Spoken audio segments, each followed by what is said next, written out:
Hello, I'm EyeofSaturn. Welcome to my channel. This is me making an attempt at reconstructing my YouTube channel to be more art focused.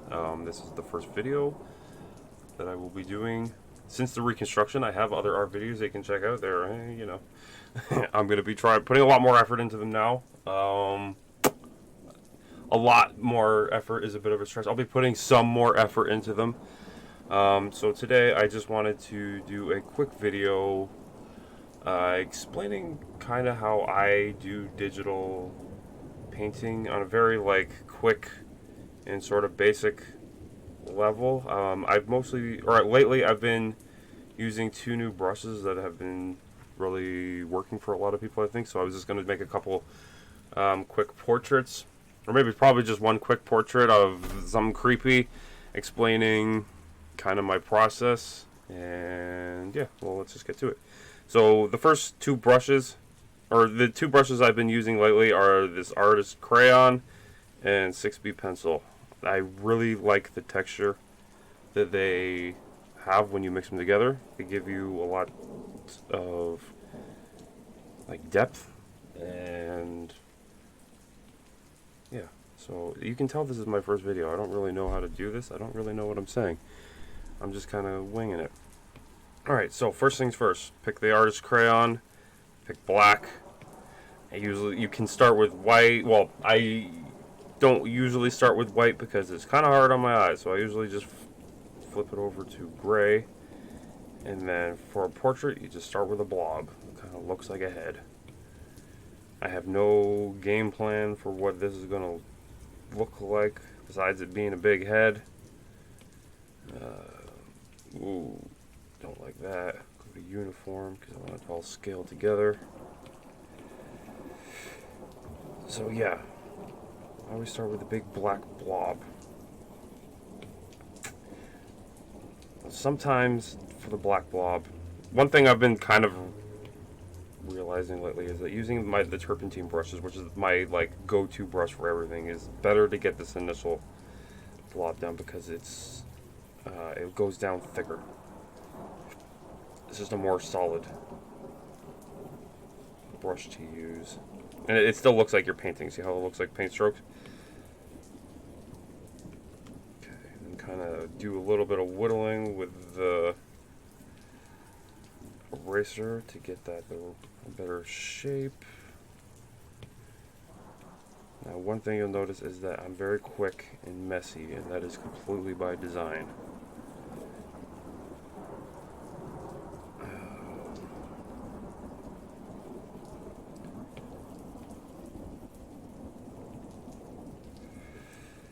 Okay, now, under sketching, art crayon. Now, this is going to be a horror type thing, so we want to have... I always just mix in some red on top. Oops, that's too dark. Still too dark. There we go. Just on top of that. Again, you don't got to be very neat. You can kind of just smush it anywhere. And on top of that, I start putting in the flesh. Now, as I'm going, the brush size I use, it's kind of variable all the time. I'm making it bigger and smaller, but it does generally get smaller and smaller as I go to get more and more detail in.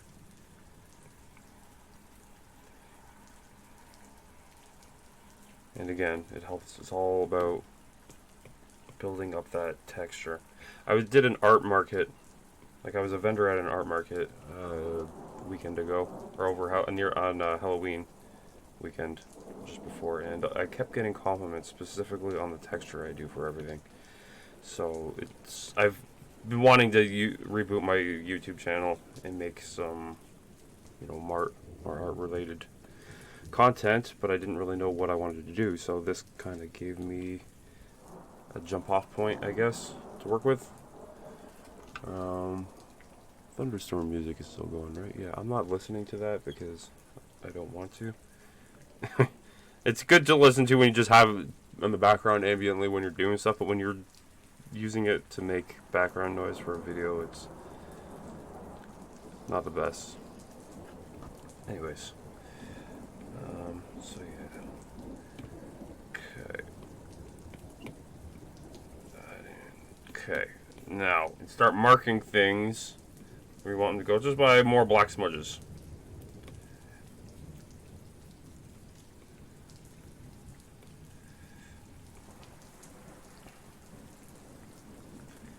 So like eyes, mouth, and depending how you want to do the nose, which I'm just going to do basic nose here. Now, here I'm starting to realize this head isn't fully the right shape. So this is kind of the process, just like adding. I try not to use the eraser too much or like undo things too much. I definitely do, but I find it more beneficial to just keep piling things on more and more. And instead of erasing mistakes, just go over them, work them into the thing that you're working on. Now that's specifically how I like to do things for myself. Obviously, people will tell you to do things differently depending what you're doing. I shouldn't switch that. At this point, yeah, I'm just going to stick with Artist Crayon for a bit.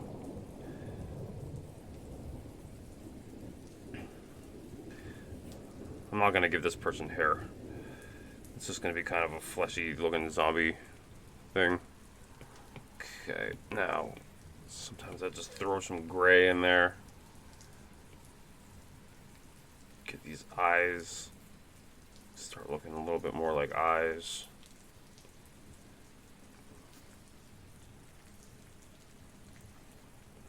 Ooh. Let's pause my music by accident.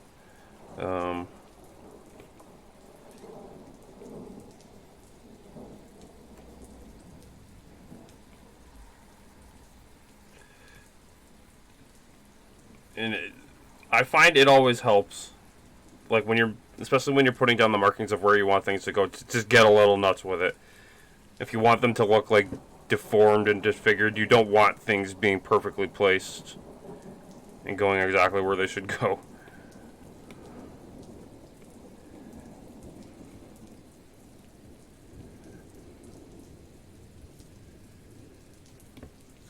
Okay. No black. Try to avoid putting smiles on things. Don't like happy monsters.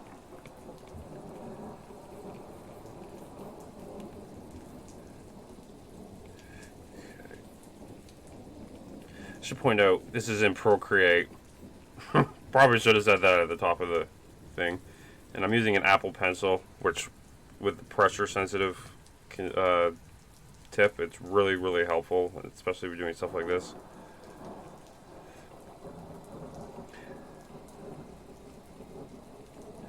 As I'm making these drawings, generally details will start popping out at me. Like all I really was picturing to make was this head, and now I'm kind of getting the ideas. Like I want to make all the skin look like it's like sort of flowing in or out of the mouth, so he's not really gonna have like lips. It's little details like that that'll kind of start popping out as you go.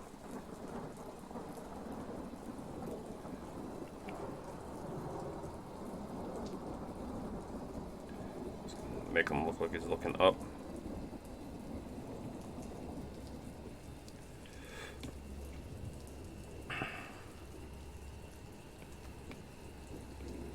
Now, white.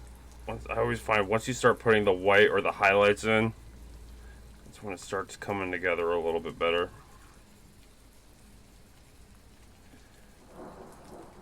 Granted, I can't do too much of that right now.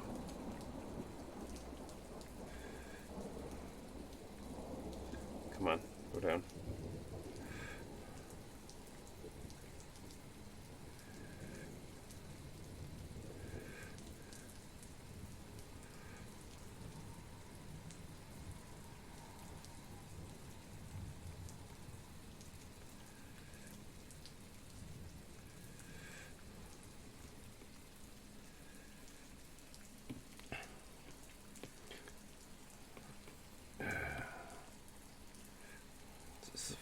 cheek here, I want to make it look a little more sunken in, so I'm going to first darken it with the red.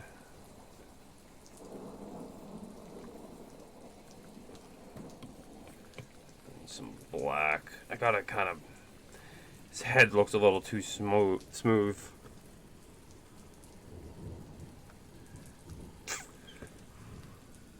Yeah, I'll probably add a little bit of hair in later, but we'll show how that can be done with the other pencil. Let's see. Okay. I'm gonna start defining this a little bit better.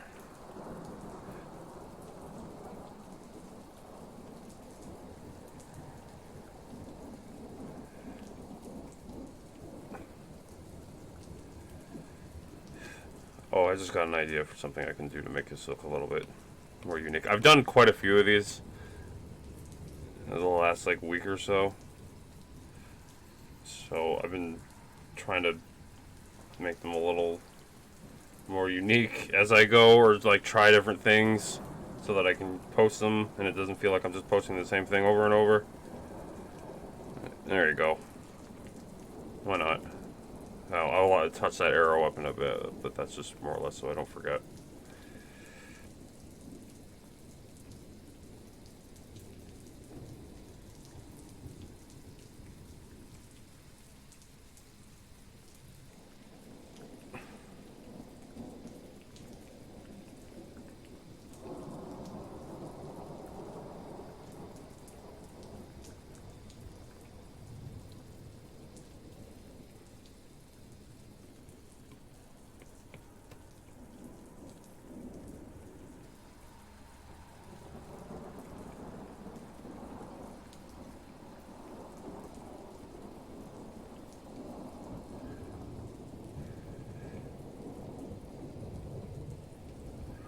Okay.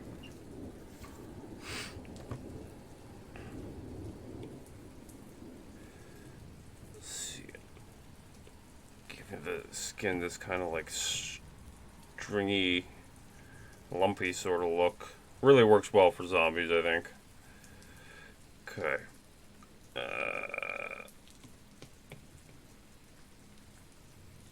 But I mean, any horror stuff would probably work with. The thing about horror is just the more detail you pack into it, generally the better it'll look.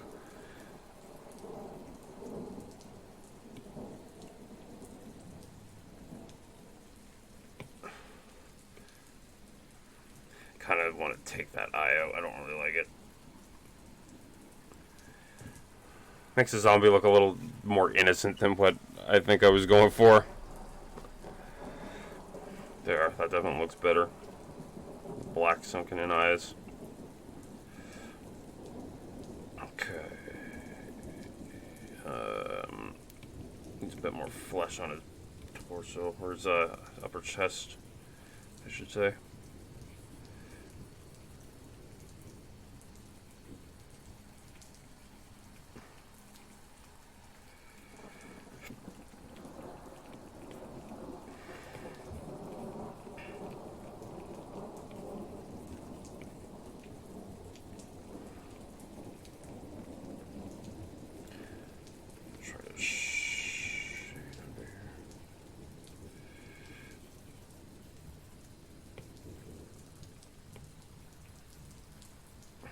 Okay, now this is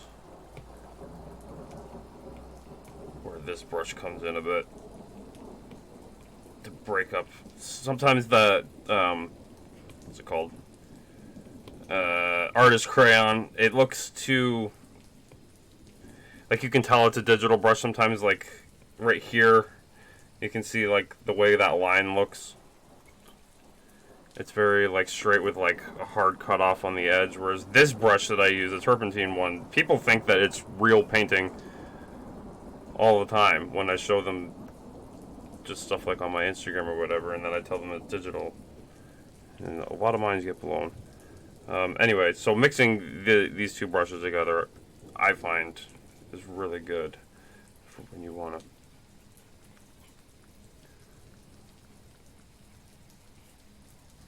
Get some different texture in there, I guess.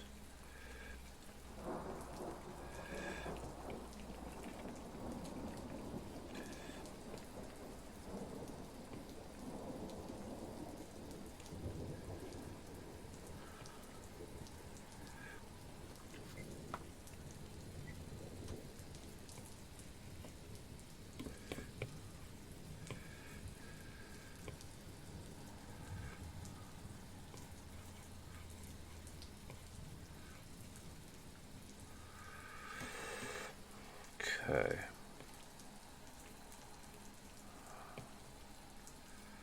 My goal is to try and have this done in a half an hour. Let's see if I can do it. Should be able to. I'm probably like halfway there now.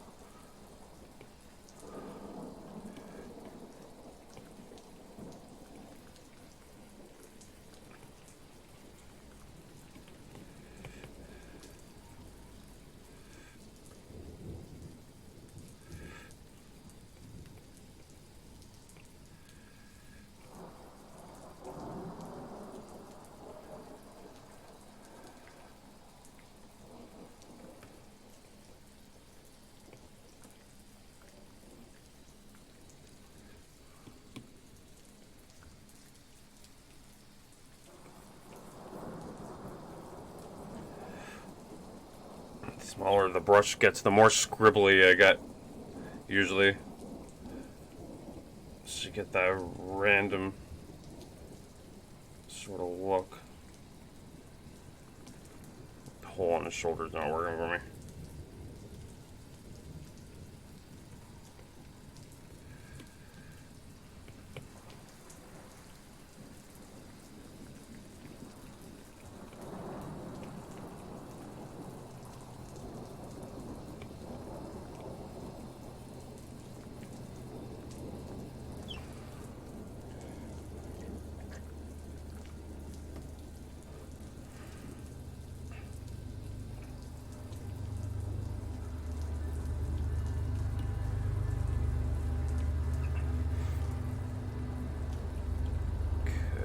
I want to try maybe putting just a little wet blood.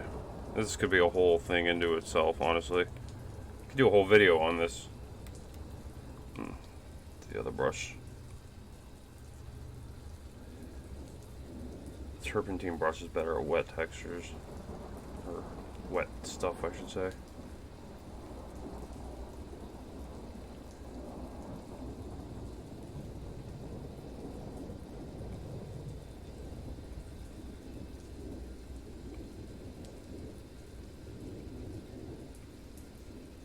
Nope. Rare instance of hitting the back of the undo button. Sometimes I like to just put big splotches with this.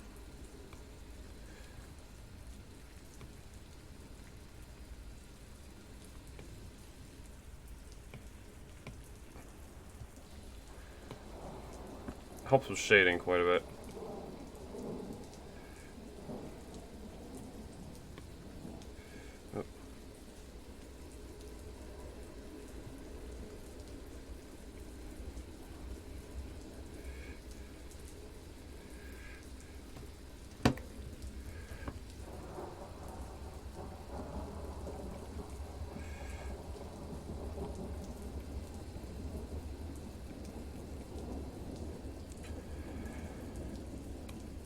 Okay, now let's get some of the 6B pencil in there.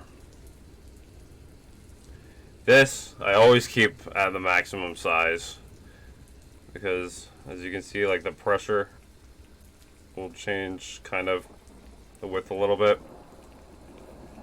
But this is mostly just to scribble lines all over.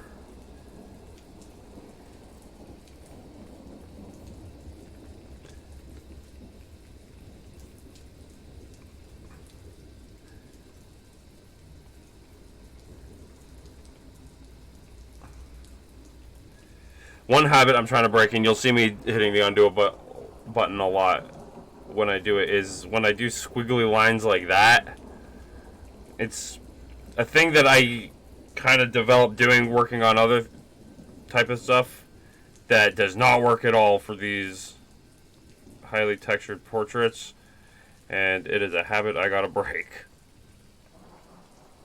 Ugh.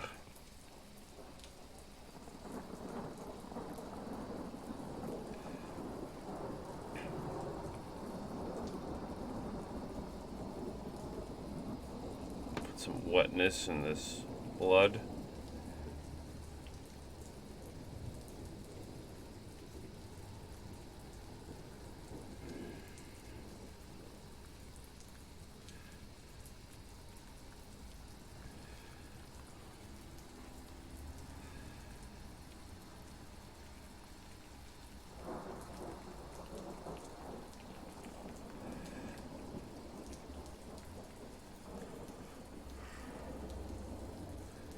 Blood I'm gonna have to go over a bit. If I want to make these look more like sockets, you kind of put a little highlight.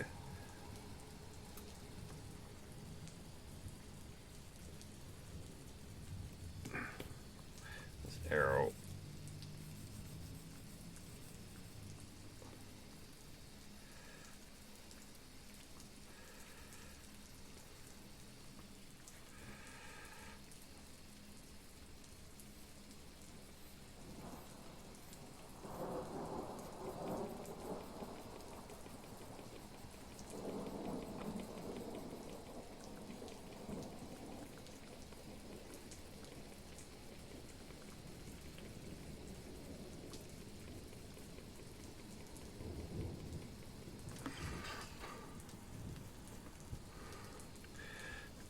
Now for a little bit more detail, let's start putting some, that's black, highlights on top of the mouth lumps.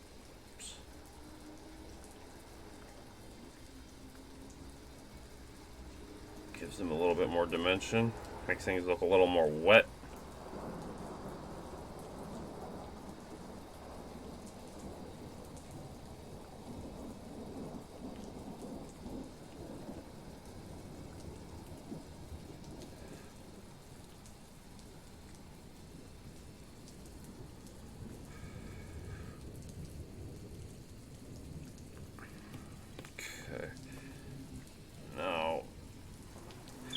When I'm shading using something with a very fine point, I always, and a lot of artists do this, instead, you don't shade like this, you make circles like this. Even if they're really long, skinny circles to fill in an area, like going like this generally doesn't look as good. Depending what you're doing. Again, everything is completely relative and there's always exceptions to everything. But generally speaking, you want to make little circular motions. And it blends it better.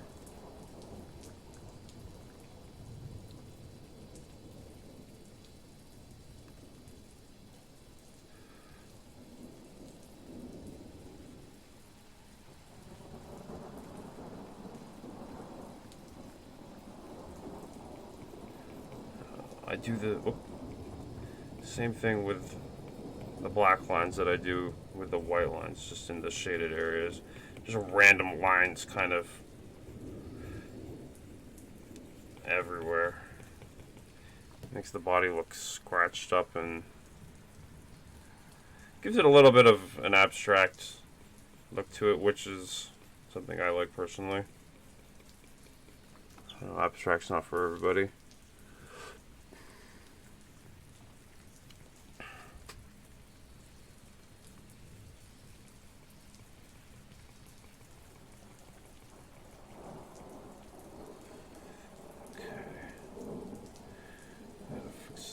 Another thing you'll notice, and especially over the course of me doing more videos like this, is that I have a very hard time focusing on working on one thing or one spot at a time, and I'm all over the place. I don't know, that's just the way I work.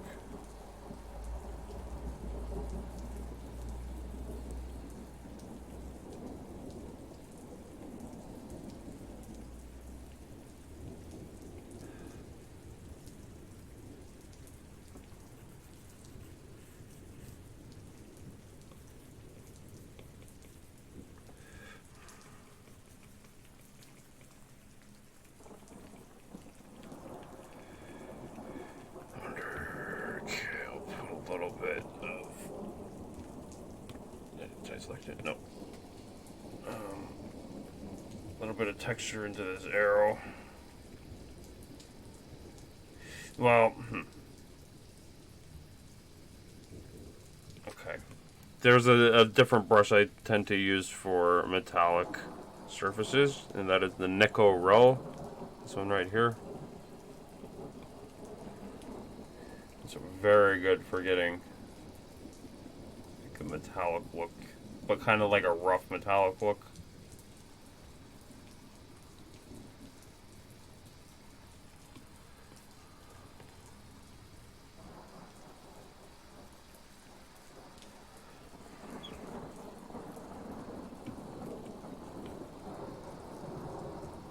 Again, everything is in layers.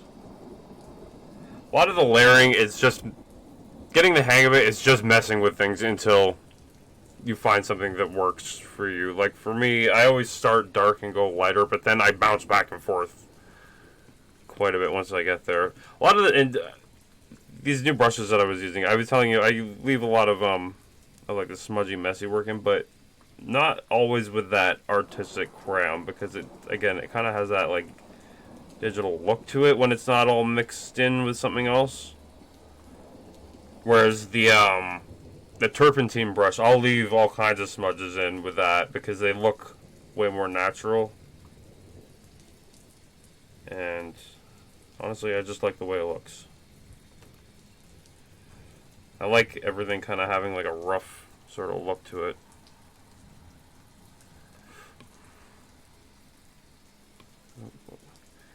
Now, when I go and touch those edges, or erase those edges, I tend to go back over them with some kind of brush. You probably almost always the turpentine brush, just to, again, give it a more natural look. Just give it a little. I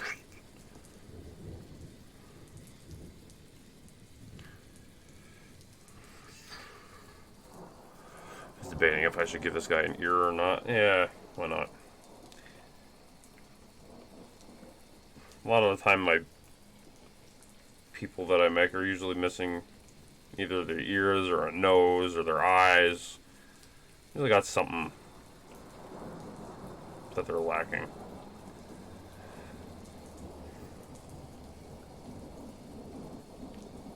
I guess it depends on what I want that person to represent in the moment.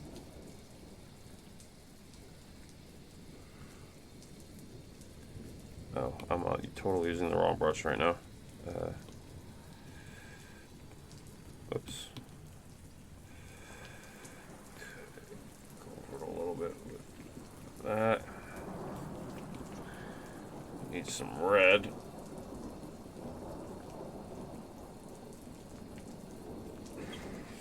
Oh, I'm getting itchy nose. Okay.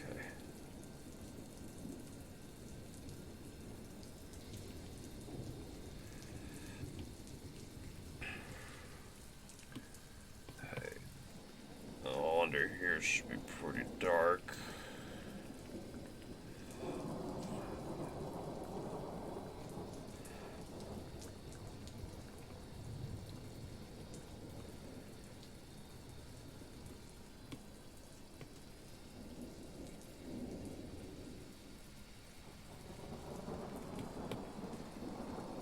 See what I'm doing. It's exactly what I said before. You start with a big splotch and then you just use finer and finer brushes to whittle down the detail.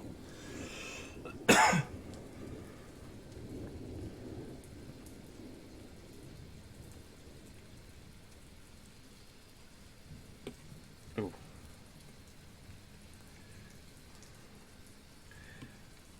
My ears rarely look the way ears actually look. You can get away with a lot of weird things in ears, drawing them.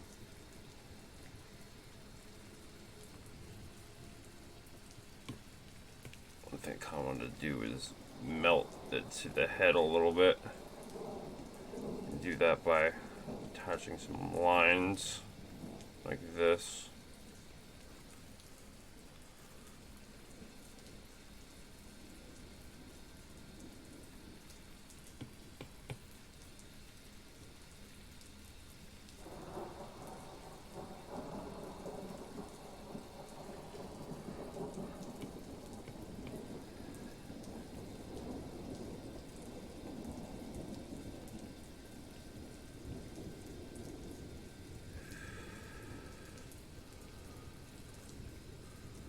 There.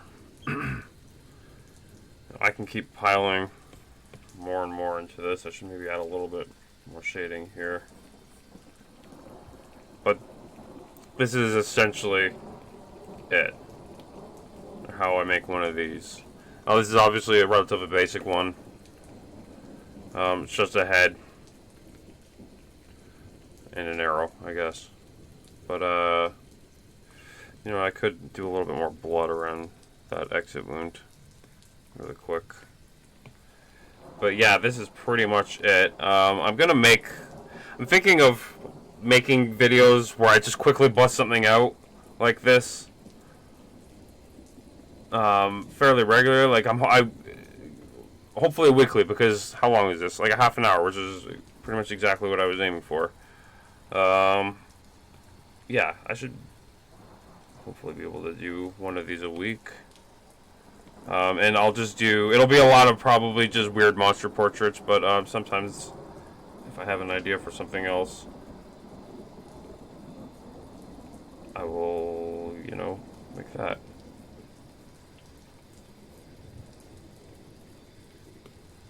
Ooh. Okay.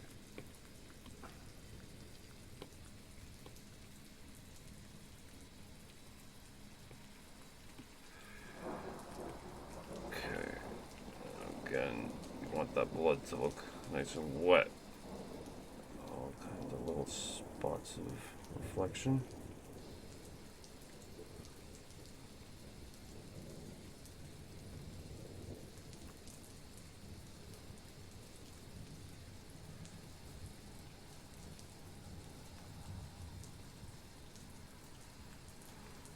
I guess there's no blood on the end of it. Probably we could have fixed that.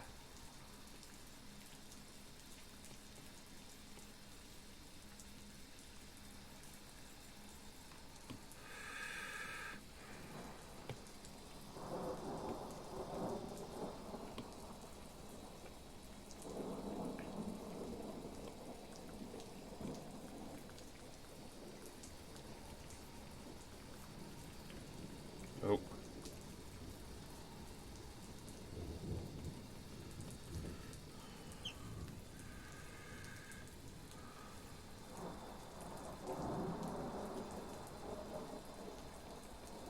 Yeah, okay. This is basically it. I'll probably make a couple more touch-ups before I post this, but that's the basic idea of how I make digital paintings. And that's how I get a lot of that texture, and a lot of my work is very texture focused, so yeah, that hopefully gives you some insight. I'm going to be, like I said, making more of these, hopefully 1 a week at least, and I'm going to be getting back on track with streaming. I don't have a link here at the moment. I'll post one in the description of the video. Everything's EyeofSaturn and relatively easy to find. So, yeah, anyways, hope you enjoy watching this. Thanks for hanging out. Peace.